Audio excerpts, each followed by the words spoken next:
This is the first lesson in a little course of Ruby programming. It's based on my book, which is the Little Book of Ruby. Now the first thing to do to follow this course is, of course, you have to go and get Ruby installed. So let's go and do that now. For Windows users, the easiest way to install is from rubyinstaller.org.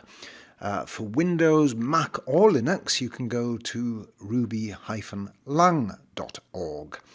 Now, you'll also need a code editor, a free one, such as Notepad++ will do. And let's have a look. This is actually Notepad++ here. One that I like is Visual Studio Code. That also is free from Microsoft. But you'll need to install Ruby support as a separate step. Let's have a quick look at the editor here. So that's Visual Studio Code. You do need to install Ruby as a separate step, as an add-in.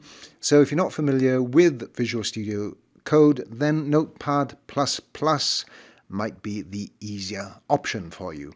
Now, I'm not going to have any more to say about installation in this series because it's well documented on numerous websites. So let's get on and start writing some Ruby.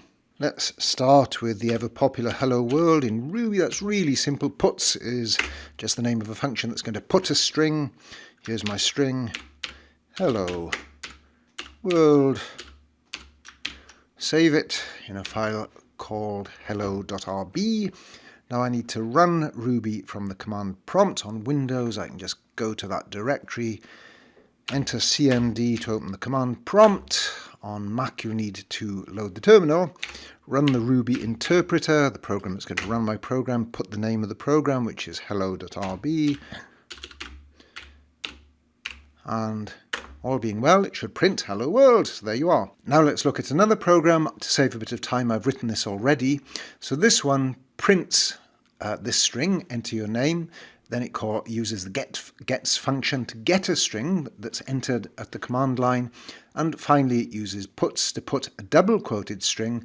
And it's got this special hash curly brackets syntax here with the variable. That's the name variable to which the string was assigned. It puts that in the curly brackets there. And that's a special bit of Ruby syntax. It evaluates the variable and it prints the results. Let's see that in action. I've got my command prompt here. So enter your name. It prompts for my name. I put my name in. Now this is where gets assigns that string to the variable name. And finally, the puts line at the end evaluates the value of that variable, which is the name I entered, and it displays hello Hugh. If you've programmed in Ruby before, you might be surprised to see how many round brackets, how many parentheses I've got in my code here. Now often in Ruby these parentheses are optional, and a lot of Ruby programmers prefer to omit them whenever possible.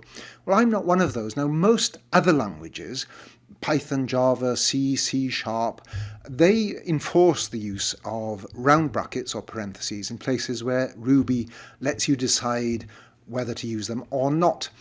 Now, in some cases, omitting parentheses in Ruby can make your code ambiguous. It can change the way the code behaves. That can be confusing, and I don't like confusing code. So I use parentheses quite freely in my own code, but if you really don't like them, and some Ruby programmers just prefer not to use them, most of the time it's okay not to use them, but I am going to use them anyway. Now, I'll be publishing more Ruby lessons on YouTube soon, so if you want to be sure to know whenever a new lesson is published, be sure to subscribe to my YouTube channel.